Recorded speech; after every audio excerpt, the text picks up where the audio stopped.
Welcome back to the S&G bookkeeping channel. Today, another quick tutorial that I think will help you guys out a lot.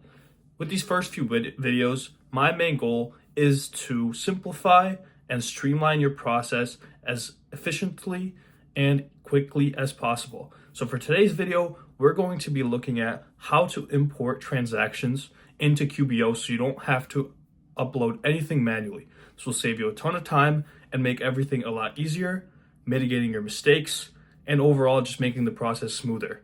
For today's tutorial, Arthur is going to be taking over and going through the process. Arthur is my partner, and he does a great job at explaining these things. So I'm going to pass it over to him. So if you've been tracking your customers, products, services, etc.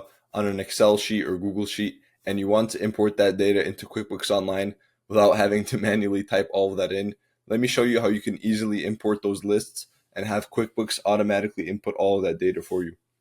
So once you log into QuickBooks Online, come up here to this top left-hand side, and let's say we want to import some products or services. You would just click on Sales and then go to this Products and Services tab at the top.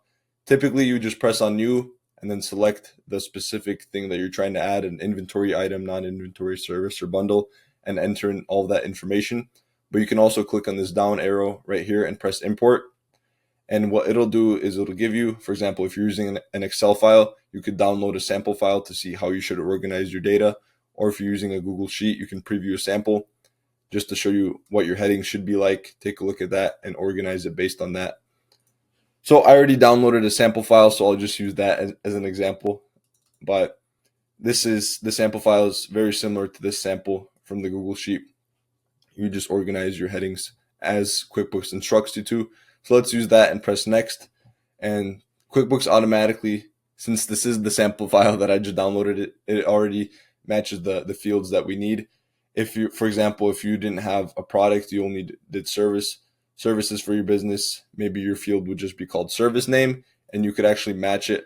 So instead of product service, it'll just be service name, and QuickBooks would probably pick that up.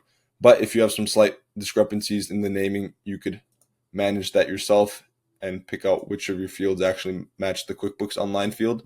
Once you're good to go with that and you've got all these matched, press Next, and you can finally import this data. Just finally make sure that all this information is correct, such as the quantity, for example. It's red because it's 0. That's not necessarily a bad thing, but just make sure all this information is correct and press Import.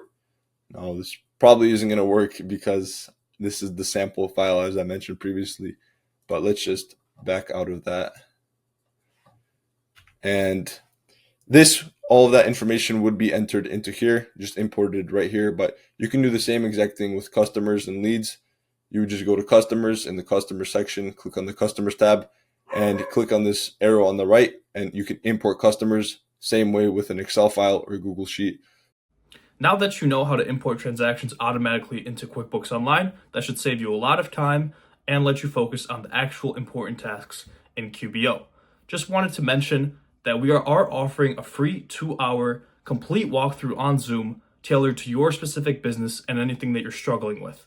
Again, it's free, and if you are interested, then email info@sngbookkeeping.com with your name and business name, and we'll get that scheduled as soon as possible. I hope that this video helped you, and if it did, then please leave a like below, subscribe to the channel, and turn on post notifications so you never miss a video.